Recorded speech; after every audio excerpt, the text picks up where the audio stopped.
So last minute, I decided to change the name of the talk slightly. So this is going to be intro to AI agents. My name is Andrei Bondarev. I live in South Florida. Thank you for coming to this talk. Thank you to the organizers. This conference is great. So my day-to-day, I run a software development firm. We build a lot of Rails applications for VC-backed startups and enterprises. And over the last 18 months, I've been doing a lot of AI research, trying to figure out what's the best way to implement AI into our applications. So let's talk about generative AI. I think this summarizes the current wave of progress in AI pretty well. What used to take 6 to 7 months, a lot of these capabilities can be done in a couple of days or a couple of weeks. So you no longer have to hire a dedicated data science team and have them spin the wheels, developing, training their own models. Because let's face it, unless you were working at a FANG company, it was probably a wasted effort. So a lot of these really common machine learning tasks like classification, named entity recognition, summarization, and translation are just at the tip of our fingers now. So classification, when taking let's say a news article and classifying it by topic, technology, sports, business, named entity recognition, extracting proper names or organization names, locations, company names out of text, summarizing text, translating between different languages. So these capabilities are just an API call away. So previously reserved to companies that are willing to invest a lot of money. There's a long tail of smaller companies that are evaluating how to implement some of these capabilities into their products and businesses. So of course, whenever we talk about AI, every time there's a wave, people immediately talk about AI agents. And this is not a new concept. This concept has been around for several decades. In fact, it was first mentioned by Alan Turing in 1950 in his paper, the same paper where he introduced the Turing test. In 1970s and 80s, we had explored expert systems. 1990s and 2000s were dedicated to software agents. In 2010s, the original chatbots with Siri and Alexa. And now we're evaluating if LLMs can power AI agents. And every major tech company has a vision around this that they're putting out there. So Google, for example, has custom AI agents, ironically called GEMs. Anthropic has a tool of their own, and all the rest of massive tech companies. So what is an AI agent? Well, the textbook definition is it is an autonomous system capable of perceiving its environment, making decisions, and taking actions to achieve specific goals. So environment awareness, decision-making, and action-taking. And these two terms are used pretty much interchangeably in the field right now. And I kind of draw a small distinction that assistant is more of in a conversational interaction pattern.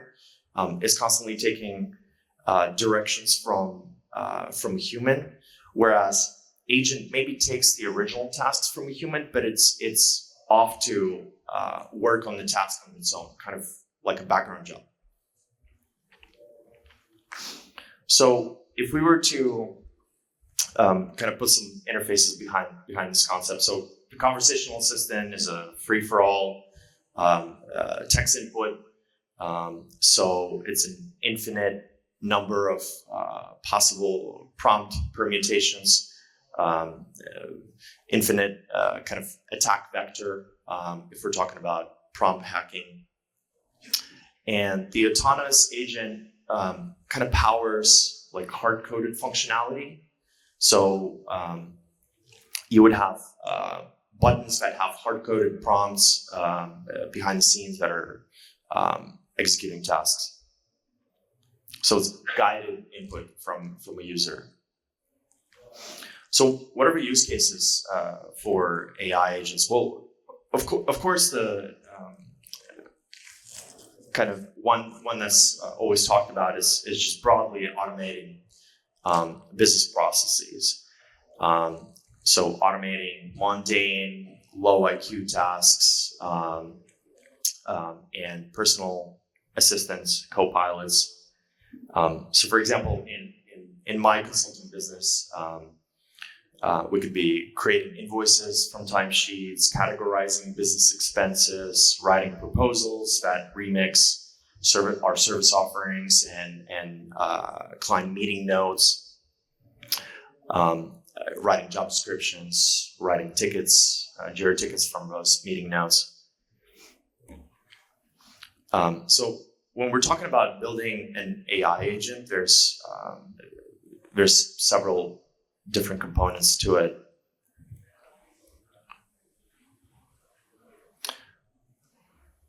So first thing is planning and reasoning, right? This is kind of how humans, when they have a goal in mind, they think about what are the steps necessary to achieve that goal.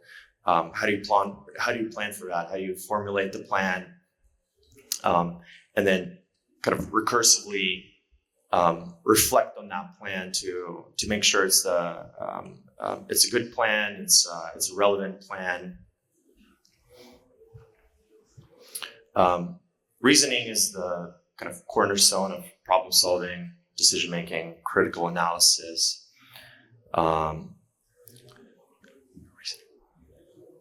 So chain of thought is a technique to force the AI to explain its reasoning. It's a prompting technique.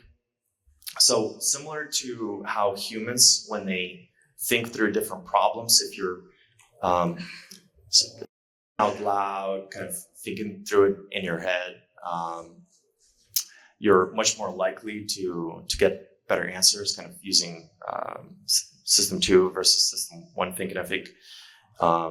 So if we look at this example without chain of thought, so in this example, I'm asking it how many full soccer fields would be needed to cover the distance between New York City and Washington, D.C. in a straight line. I'm instructing it to just provide the answer, and it's much more likely to hallucinate and not give you the correct answer, versus when we ask the AI to explain its reasoning step by step as it's generating its answers, as it's generating tokens, it's much more likely to get to a better answer. So this is what chain of thought is. Role playing is forcing the AI to adapt certain personalities, character, or behavior via prompt engineering. So you could have it act as a strict manager, as a relaxed manager, as a dungeon master in D&D.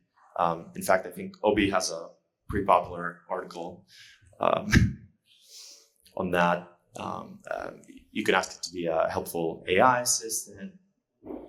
So let's talk about environment perception. And environment perception is really just context within which the AI agent is operating. And it could be as simple as today, September 13th, 2024, because it doesn't have access to real-time data. It's trained in a snapshot in time. It's stateless. So we would provide certain data like this if it helps it accomplish tasks.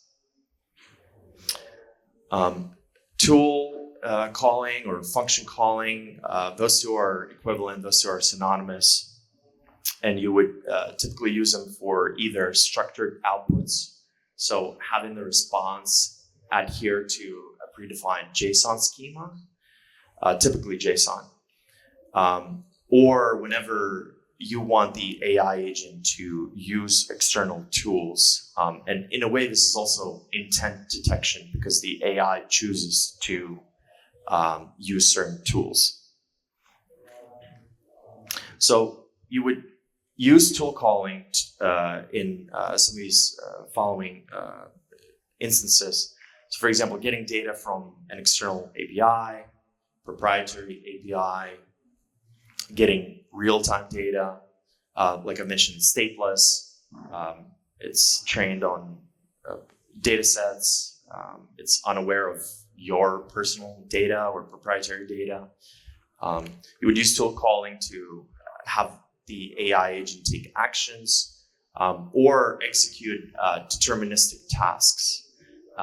So the LLMs are probabilistic systems, so it doesn't really make sense to have it try and answer, for example, arithmetic questions. Should I go back to slide 1? So executing deterministic tasks. So for example, without tools, if you were to try to add up two numbers, specifically really large numbers, because the chances that it was trained on larger numbers are less. So if you try to get it to add up these two numbers, it looks like the right answer, but it's not. It's off by a couple of digits, so it's kind of guessing. Whereas the solution is obviously to use the code interpreter or the calculator. I mean, this problem has been solved. It's a deterministic task, so it doesn't make sense to use a probabilistic system for that. So in this case, where we don't restrict it from tool usage, it just generates the code, passes it off to a container that executes it in a Python environment, and voila, you get the answer. So tool calling really looks like this. It's a JSON schema format declaring your kind of tool signature. So in this case, we're telling it about a find product function inside of the inventory management service, and telling it its signature, so you can pass it SQ. So on the right hand side, if let's say a user is asking how many of these SKUs do we have left, then the assistant might choose to call this function.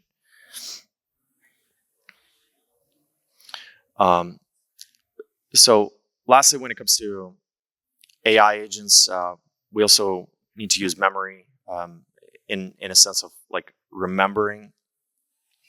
So recall that the definition of an AI agent is an autonomous system that's able to perceive its environment, make decisions, and take actions. So as it's progressing through different tasks, we need to also be able to save the environment, save the progress, and save the actions or tool calling. And whenever we talk about memory, we talk about RAG. I'm kind of tired of talking about RAG. I feel like RAG was very 2023 phenomenon. There's so much content on the internet about RAG, but really all it is just taking data in plain text from a data source and inserting it into the prompt with the goal of the LLM using that information. That's it. That's all it is. Typically, when people talk about RAG, they talk about vector search, databases, semantic search. Yes, you can use that, but not necessarily. If you can run a better query and just pull data directly from a CSV file or a SQL database, you can do that. So some of the common problems still with AI agents that I think are still preventing a lot of companies and product teams to aggressively go into production with these systems are that these systems still tend to hallucinate. People go back and forth whether these LLMs can truly reason or not. I feel like it's just split down the middle. And sometimes you get unreliable tool calling. And you want to be able to evaluate your AI agent. So there's public benchmarks like on Hugging Face, on a variety of different tasks. And you can, it's basically a catalog of like task to outcome. And then the reasoning steps kind of like showing my work, how I got to the answer. You can compare your AI agent, how it performs. You can also use the LLM as a judge approach, where you have the LLM recursively kind of reflect on its own progress, and you can ask it yourself, like, this was the goal. These were your actions. This was your answer. How do you think you did according to these metrics? Yeah, and this was just an example of one of the benchmarks data sets from Hugging Face. Yeah, I just want to show you that they're like widely available. There's so many of them, and basically you can. This specifically is, I believe, like a basic arithmetic data set. But you can see the question, and then in the answer column, it's basically like reasoning steps and then the answer. So if this is the ideal state, then you could kind of compare the execution of your agent against that. So this was actually my slide before this OpenAI model came out last night. But I thought that the next frontier was, I thought the weakest link was actually reasoning. And from the data I've gathered was that companies were going to train specific models to do reasoning, and they were going to train these models on reasoning data. And I thought there was, I was under the impression there was no good data, and apparently OpenAI announced a new model that I don't have access to yet, so I haven't touched it. But all of this to say that I think we're going to go towards an architecture where you're going to have different models at different doing different tasks. So there's going to be this reasoning model that's putting together top-level, high-level plans and makes decisions, and then you're going to use a different model to do tool calling, classification, etc. So I want to just quickly introduce the open source library that we've been working on, which is Langchain.rb. So it's a Ruby framework for building LLM-powered applications. Kind of one of the cool things you could do is you can instantiate any kind of LLM provider, and it's a unified interface, and you can swap them out and test it out really quick. The demo. Okay, so we've been talking about AI agents for a while. Let's see some code, something tangible. So to set the stage, imagine we have this fictional e-commerce store called Nerds and Threads. It sells comfortable nerdy t-shirts for software engineers that work from home. And like any other e-commerce store, it integrates with a variety of different services. It integrates with a customer management service, an external system, an email service, payment gateway, order management, inventory management, shipping service. Self-explanatory, you can kind of figure out what those services would do and the kind of logic you would put in those services.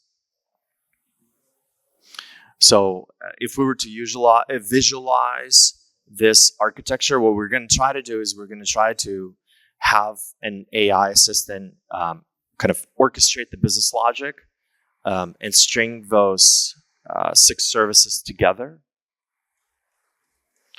And on the left-hand side, let me see if I can zoom in. Oh, no, I can't. So on the left-hand side, we have system instructions for the AI assistant that we're going to be using. So we're giving it some context. Today is September 13th, 2024. We give it a role to play that it is an AI that runs an e-commerce store called Nerds and Threads that sells nerdy t-shirts for software engineers that work from home. We give it additional context that it has access to all these different services.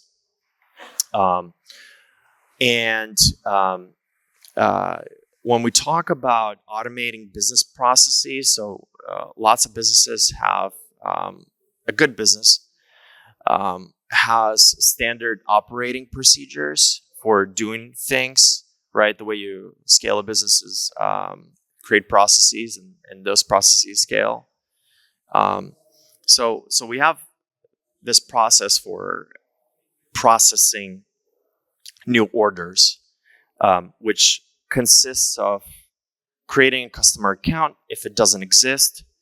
So there's some decision-making opportunity, checking inventory for items, calculating total amount, charging the customer, creating the order record, creating a shipping label. If the address is in Europe, use DHL. If address is in the US, use FedEx. And then sending an email notification to the customer. And then on the right-hand side we're using the open source library I mentioned to instantiate this assistant and pass it a list of tools, which are basically classes, extended classes. So let's go to this real quick. I hope this works. Okay, I'm going to paste some instructions. These are the same instructions you saw a slide earlier. And presume that we have a point of sale front-end system that sends, whenever a new order comes in, it kind of sends this payload with a header, new order, and the customer email, and the quantity, and the SKU of the item, and the address. And then when I run it, like I mentioned, I'm expecting it to string those messages together and facilitate that business logic, that standard operating procedure, follow the steps for processing a new order. So the gray messages are tool calling, and the red message, the red messages are messages that come back from the LLM, and the gray messages are output from calling the tools. So if we walk through this execution again, we see that the first thing that it decides to do is to find the customer. So it calls this find customer function. And the tool says, yep, here's a customer record, ID 1. And this actually interfaces with real SQLite database I have running. So it didn't end up creating customer because the customer record exists. It then decided to find the product. It gets the product, and the payload returns you find the product by SKU. It returns the SKU, the quantity, and the price. It then charges the customer by taking that price times 5. That's the amount. And we generate this transaction confirmation. We create the order record, success, order ID, create the shipping label. It uses FedEx because the address is in the US and not DHL, not a European address. And then it sends the email. And we have an email provider that generates this mail. And at the end, the AI just kind of recaps the system. So I mentioned this was an assistant and more of a conversational interface, and you can also ask it, after this transaction,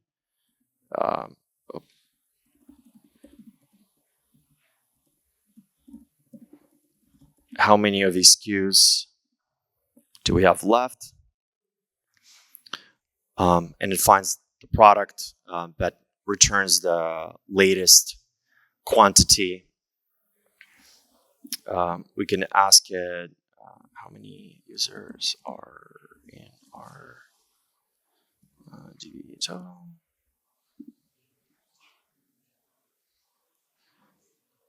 Okay. Live demo, right?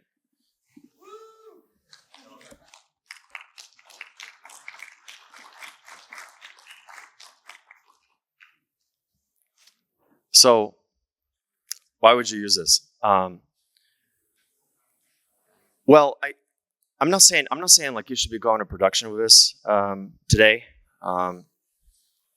but it's definitely aspirational, and I think if all goes well, we're kind of going to trend in that direction. So, for example, you could be changing requirements on the fly, right? The CEO comes to you and says, I forgot today's the 20th anniversary of our store, and we'd like to offer discounts to our loyal customers. But the product team is like, well, it's not in the current sprint, and it wasn't planned, and we're not going to be able to do it for another 2 months. So maybe you could just write it up immediately. The use case that I was just trying to show you was a text-to-SQL use case where we have a tool and we can dynamically modify a list of tools. And one of the built-in tools we have is a database adapter that you can connect to any kind of SQL database. And it's able to reflect on the database schema because it has no clue about what your database schema looks like. It's proprietary to you, right? And then based on that, it will create a SQL query that makes sense. Obviously, create a dedicated role to make sure that it doesn't accidentally drop the whole database. So create a dedicated SQL role for that. So we did a brief overview of the current Gen AI capabilities. We talked about the AI agents and the different components they consist of and different things to take into consideration when you're building one, planning and reasoning, memory, tool calling, etc. I did a quick demo illustrating how an AI assistant can basically automate our business logic, our standard operating procedure. Again, a lot of businesses have these massive written documents of their internal processes. I think there's a lot of opportunity for automating them. And that's it. Thank you.